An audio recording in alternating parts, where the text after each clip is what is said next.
ಆತ್ಮೀಯ ವೀಕ್ಷಕರೇ, ನಿಮ್ಮೆಲ್ಲರಿಗೂ ಸ್ವಾಗತವನ್ನು ಮಾಡಿ. ಐತಿಹಾಸಿಕ ಲಕ್ಕುಂಡಿ ಗ್ರಾಮ ಈಗ ರಾಜ್ಯದ ಗಮನ ಸೆಳೆದಿದೆ. ಕಾರಣ ಏನು ಅಂತ ಕೇಳಿದರೆ, ಈ ಗ್ರಾಮದಲ್ಲಿ ಒಂದು ಚಿನ್ನ ಇರುವಂಥ ಬಿಂದಿಗೆ ಸಿಕ್ಕಿದೆ. ಸುಮಾರು 65ರಿಂದ 70 ಗ್ರಾಮ ಅಂತ ಹೇಳ್ತಾರೆ, ಕೆಲವರು 64-65 ಗ್ರಾಮ ಅಂತಾರೆ. ಆ ಚಿನ್ನ ಸಿಕ್ಕಿದ್ದು ಇದು ಮನೆ ಕಟ್ಟುವಾಗ, ಇಲ್ಲಿ ನಾನು ಅದೇ ಜಾಗದಲ್ಲಿ ಇದ್ದೀನಿ. ಈ ಮನೆಯ ಅಡಿಪಾಯವನ್ನು ತೆಗೆಯುವಾಗ ಚಿನ್ನ ಇರುವಂಥ ಒಂದು ಬಿಂದಿಗೆ ಸಿಕ್ಕಿದೆ. ಸುಮಾರು ಅದರಲ್ಲಿ 64-65 ಗ್ರಾಮ ಇದೆ. ಇವತ್ತಿನ ಮಾರುಕಟ್ಟೆಯ ಪ್ರಕಾರ 70 ಲಕ್ಷ. ಜೊತೆಗೆ ಇದು ಪ್ರಾಚೀನವಾದಂಥ ಬಂಗಾರ ಇರೋದ್ರಿಂದ ಅದಕ್ಕೆ ಭಾಳಷ್ಟು ಕೋಟಿ ಬೆಲೆ ಆಗುವಂಥ ವ್ಯವಸ್ಥೆ ಇದೆ. ಸೊ ಈ ಜಾಗದಲ್ಲಿ ಒಬ್ಬರು ಮನೆ ಕಟ್ಟುವಂಥ ರಿತ್ತಿ ಅನ್ನೋರು ಮನೆ ಕಟ್ಟುವಂಥ ರಿತ್ತಿ ಓಣಿ ಅಂತಾರೆ ಇದಕ್ಕೆ.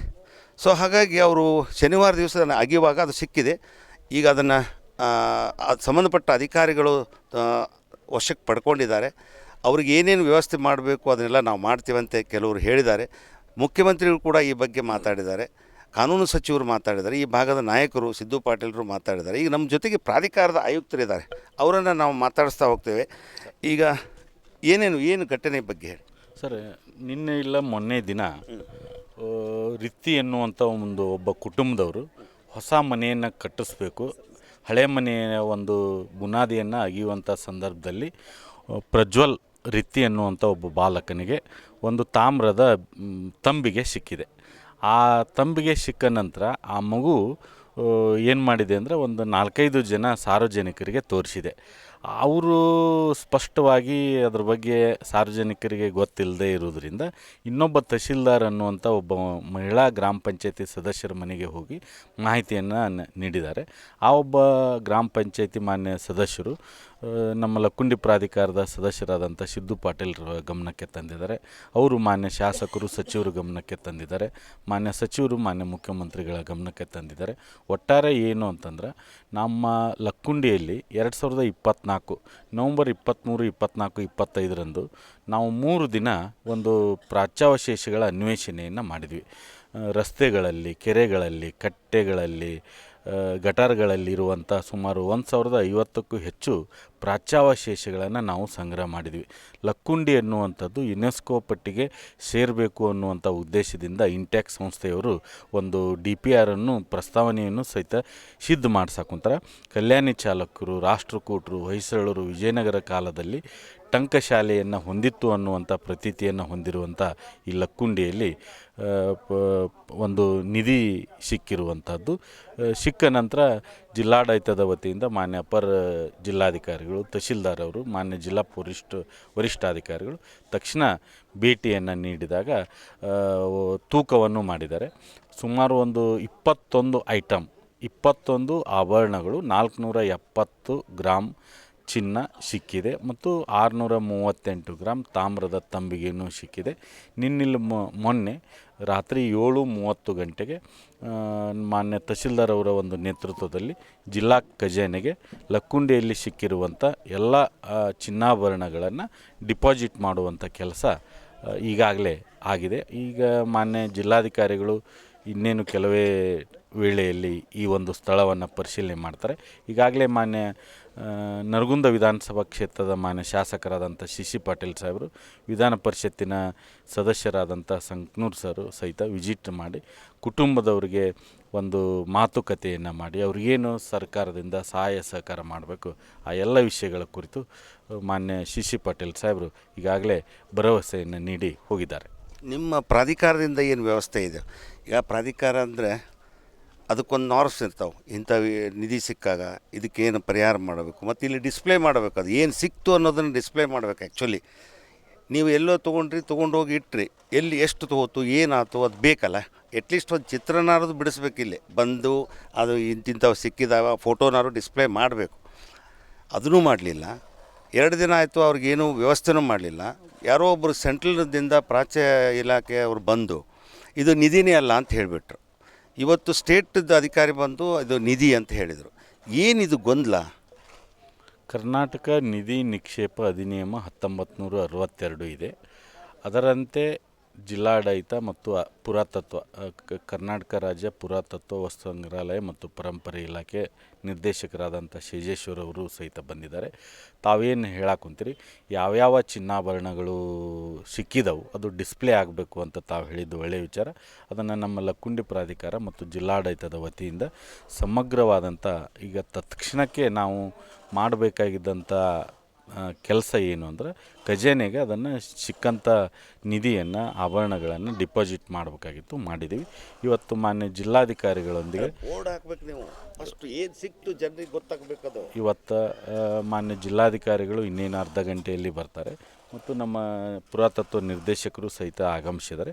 ಅವ್ರ ಜೊತೆ ಒಂದು ಚರ್ಚೆಯನ್ನು ಮಾಡಿ ಒಟ್ಟಾರೆಯಾಗಿ ಈ ಒಂದು ಏನು ನಿಧಿ ಸಿಕ್ಕಿದೆ, ಚಿನ್ನಾಭರಣಗಳು ಸಿಕ್ಕಿವೆ, ಅವುಗಳ ಒಂದು ಸಮಗ್ರವಾದಂಥ ಮಾಹಿತಿಯನ್ನು ಸಾರ್ವಜನಿಕರಿಗೆ ಮತ್ತು ಮಾಧ್ಯಮದವರಿಗೆ ವಿವರವಾಗಿ ಸಿಗುವ ಹಾಗೆ ನಾವು ಇವತ್ತಿನ ದಿನವೇ ಕ್ರಮವನ್ನು ಕೈಗೊಳ್ತೇವೆ. ಓಕೆ ಓಕೆ ತಮ್ಮ ಡಾಕ್ಟರ್ ಶರಣು ಗೋಗೇರಿ, ಆಯುಕ್ತರು, ಲಕ್ಕುಂಡಿ ಪಾರಂಪರಿಕ ಪ್ರದೇಶ ಅಭಿವೃದ್ಧಿ ಪ್ರಾಧಿಕಾರ, ಗದಗ. ಈಗ ಅದು ಆಮೇಲೆ ನಿನ್ನೆ ದಿನ ಪುರಾತತ್ವ ಧಾರವಾಡ ವೃತ್ತದ ಅಧಿಕಾರಿಗಳು ಒಂದು ಗೊಂದಲದ ಹೇಳಿಕೆಯನ್ನು ನೀಡಿದ್ದಾರೆ ಅನ್ನುವಂಥ ವಿಷಯ ಮಾನ್ಯ ಜಿಲ್ಲಾಧಿಕಾರಿಗಳು ಎಲ್ಲರ ಗಮನಕ್ಕೂ ಸಹಿತ ಬಂದಿದೆ. ಅವರು ಇವತ್ತು ಗದಗಿಗೆ ಆಗಮಿಸಿದ್ದಾರೆ. ಮಾನ್ಯ ಜಿಲ್ಲಾಧಿಕಾರಿಗಳ ಜೊತೆ ಸೇರಿ ಯಾವ ಗೊಂದಲ ಆಗಿದೆ ಆ ಎಲ್ಲ ಗೊಂದಲವನ್ನು ಪರಿಹರಿಸುವಂಥ ಕೆಲಸವನ್ನು ಸಹಿತ ನಾವು ಮಾಡ್ತೇವೆ. Okay okay sir, please. ಈಗ ರಾಜ್ಯ ಪಾರಂಪರಿಕ ಅಧಿಕಾರಿಗಳು ಬಂದಿದ್ದಾರೆ ಸರ್.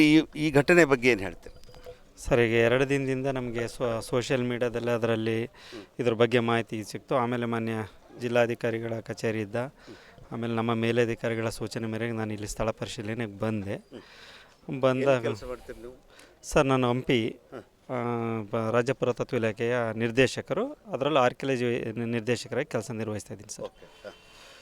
ಇಲ್ಲಿಗೆ ಅದೇ ನಮ್ಮದೇನು ಇಲ್ಲಿ ನಿಧಿ ಸಿಕ್ತು ಇದ್ರ ಬಗ್ಗೆ ದ್ವಂದ್ವ ಇತ್ತು. ನಮ್ಮ ಆರ್ಕಿಯಾಲಜಿ ಅಂದರೆ ಟ್ರೆಜರ್ ಟ್ರೋ 1962 ಟ್ರೆಜರ್ ಟ್ರೋ ಆ್ಯಕ್ಟ್ ಪ್ರಕಾರ ನಮ್ಮ ಒಂದು ಭೂಮಿಯಲ್ಲಿ ಯಾವುದೇ ವಸ್ತು ಸಿಕ್ಕರೆ, ಭೂಮಿಗೆ ಅಂಟಿಕೊಂಡಂಥ ಸಿಕ್ಕರೆ ಸಹ 10 ರೂಪಾಯಿ ಮೌಲ್ಯದ ಯಾವುದೇ ವಸ್ತು ಇದ್ದರೂ ಸರ್ ಅದು ಸರ್ಕಾರದ ಸ್ವತ್ತು. ಟ್ರೆಜರ್ ಟ್ರೋ ಆ್ಯಕ್ಟ್ ಪ್ರಕಾರ ಅದು ಅಂದರೆ 100 ಇಯರ್ಸ್ ಓಲ್ಡ್ ಆಗಿರ್ತಕ್ಕಂಥದ್ದು. ನಮ್ಮ ಮೇಲ್ನೋಟಕ್ಕೆ ಇದು 100 ಇಯರ್ಸ್ ಓಲ್ಡ್ ಅಂತ ನಮಗೆ ಕಂಡು ಬರ್ತೈತೆ ಸರ್.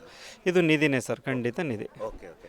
ಈಗ ಮತ್ತು ನಿಮ್ಮ ಕೇಂದ್ರದವರು ಬಂದ ಅಧಿಕಾರಿ ಇದು ನಿಧಿ ಅಲ್ಲ ಅಂತ, ಇಲ್ಲಿ ಅಧಿಕಾರತ್ವದ ವ್ಯವಸ್ಥೆಯಲ್ಲಿ ದ್ವಂದ್ವ ಅದಲ್ಲ. ಇಲ್ಲಿ ನಿಮ್ಮಲ್ಲಿ ಕೇಂದ್ರದವರು ಅಂದರೆ BJP, ರಾಜ್ಯದಲ್ಲಿ ಕಾಂಗ್ರೆಸ್, ಹಿಂಗೇನಾರು ಅಂತ ಸರ್? ಖಂಡಿತ ಅದ್ರ ಬಗ್ಗೆ ಗೊತ್ತಿಲ್ಲ. ಕೇಂದ್ರ ಪುರಾತತ್ವ ಇಲಾಖೆ ಅಧಿಕಾರಿಗಳು ಈ ರೀತಿ ಮಾಹಿತಿ ಕೊಟ್ಟಿದ್ದಾರೆ ಅಂತ ಇಲ್ಲಿ ಬಂದ ಮೇಲೆ ಸರ್ ನನಗೆ ಗೊತ್ತಾಗಿರೋದು. ಅದಕ್ಕಿಂತ ಮೊದಲು ಏನೂ ಗೊತ್ತಿಲ್ಲ. ಅವ್ರು ಯಾವ ಆ್ಯಕ್ಟ್ ಪ್ರಕಾರ ಹೇಳಿದ್ರು, ಯಾವ ಇದ್ರ ಮೇಲೆ ಹೇಳಿದ್ರು ಗೊತ್ತಿಲ್ಲ ಸರ್. ಅದ್ರ ಬಗ್ಗೆ ಮಾತ್ರ ನನಗೆ ಏನೂ ಗಮನಕ್ಕೆ ಬಂದಿಲ್ಲ. ಬಟ್ ಇದು ಆಂಟಿಕ್ ಸರ್, ನಾನು 100% ಹೇಳ್ತೀನಿ. ಇದು ಆಂಟಿಕ್ಕು ಟ್ರೆಜರ್ ಟ್ರೋ ಆ್ಯಕ್ಟ್ ಪ್ರಕಾರ ನಮ್ಮ ಇದು ನಿಧಿನೇ ಸರ್. ಈಗ ಅವ್ರಿಗೆ ಪರಿಹಾರ ಏನು ಕೊಡಬೇಕಂತಿದೆ ನಿಮ್ಮ ಆ್ಯಕ್ಟ್ ಒಳಗೆ? ಸರ್, ಆ್ಯಕ್ಟ್ ಒಳಗೆ ನಮಗೇನು ನಿಧಿ ಸಿಗುತ್ತೆ ಅದರಲ್ಲಿ 5ನೇ 1 ಭಾಗದಷ್ಟು ಕೊಡೋದಕ್ಕೆ ಅವಕಾಶ ಇದೆ ಸರ್. ಅದು ಜಿಲ್ಲಾಡಳಿತದಿಂದ ಅದ್ರ ಬಗ್ಗೆ ಕ್ರಮ ವಹಿಸ್ತಾರೆ. ನಮ್ಮ ಇಲಾಖೆಯಿಂದ ನಾವೇನೇನು ಪ್ರೋಸೆಸ್ ಮಾಡಬೇಕು, ವರದಿ ಕೊಡ್ತಕ್ಕಂಥದ್ದು ಮತ್ತೊಂದು ಏನಿದೆ ನಮ್ಮ ಇಲಾಖೆಯಿಂದ ನಾವು ಮಾಡ್ತೀವಿ ಸರ್. ಈಗ ಇದನ್ನು ಪುನಃ ಸಂಶೋಧನೆ ಮಾಡ್ತಿರೋ ಅಥವಾ ಮನೆ ಕಟ್ಟಲಿಕ್ಕೆ ಅವಕಾಶ ಕೊಡ್ತಿರೋ, ನಿಮ್ಮಲ್ಲಿ ಪ್ರೊವಿಷನ್ ಏನಿದೆ ಅಂತ? ಸರ್, ಈಗ ಜಿಲ್ಲಾಧಿಕಾರಿಗಳ ಜೊತೆ ಚರ್ಚೆ ಮಾಡ್ತೀವಿ ಸರ್ ಇದ್ರ ಬಗ್ಗೆ. ಅವ್ರ ಜೊತೆ ಚರ್ಚೆ ಮಾಡಿ ಮುಂದೆ ಏನೇನು ಮಾಡ್ಬೋದು ಅನ್ನೋದು ನಾವು ಕ್ರಮ ಕೈಗೊಳ್ತೀವಿ ಸರ್. ಈಗ ಜಿಲ್ಲಾಧಿಕಾರಿ ಭೇಟಿ ಮಾಡ್ತೀವಿ ನಾವು. ಸರ್, ಯಾವುದೇ ಒಂದು ವಸ್ತು ಸಿಕ್ಕಾಗ, ನಿಧಿ ಸಿಕ್ಕಾಗ ಅಥವಾ ಏನೋ ಸಿಗಲಿ, ಅದನ್ನು ಡಿಸ್ಪ್ಲೇ ಮಾಡಬೇಕು ಅಂತ ರೂಲ್ ಇದೆ. ಯಾಕೆ ಮಾಡಿಲ್ಲ ಸರ್? ಮೊದಲನೇದಾಗಿ ಅದನ್ನು ಟ್ರೆಜರ್ ಟ್ರೋ ಆ್ಯಕ್ಟ್ ಪ್ರಕಾರ ಎಂಡ್ ಓವರ್ ಮಾಡ್ಕೊಂಬೇಕು ಸರ್. ಟ್ರೆಜರ್ಗೆ ಎಂಡ್ ಓವರ್ ಆದ ನಂತರ ಅದು ಪರಿಹಾರ ಅದೆಲ್ಲ ಕೊಟ್ಟು ನಂತರ ಅದು ಆಗುತ್ತೆ ಸರ್ ಪ್ರೊಸೆಸ್.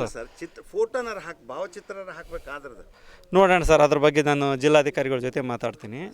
ಯಾಕಂದರೆ ಟ್ರೆಜರ್ ಟ್ರೋ ಆ್ಯಕ್ಟ್ ಪ್ರಕಾರ ಫಸ್ಟ್ ಎಂಡ್ ಓವರ್ ಆಗುತ್ತೆ. ಅದಕ್ಕೆ ಏನು ನಮ್ಮ ಮೌಲ್ಯ ನಿಗದಿ ಮಾಡಿ ಜಿಲ್ಲಾಡಳಿತ ಅದಾದ ನಂತರ ನೆಕ್ಸ್ಟ್ ಪ್ರೋಸೆಸ್ ಇದೆ. ನೀವು ಹೇಳೋದು ಬೇಡಿಕೆ ಇದೆ.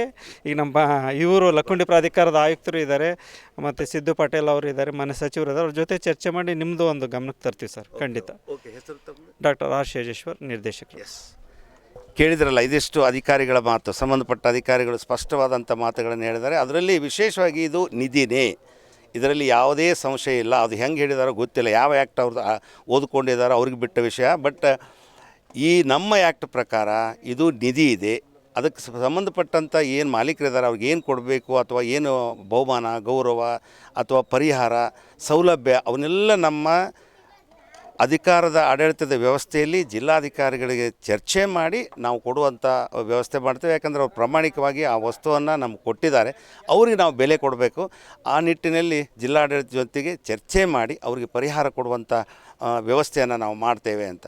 ಕ್ಯಾಮ್ರಾಮನ್ ವಿಜಯ್ ಜೊತೆ ಅನಂತ್ ಕಾರ್ಕಳ್, ಆಸ್ಕ್ ನ್ಯೂಸ್, ಗದಗ.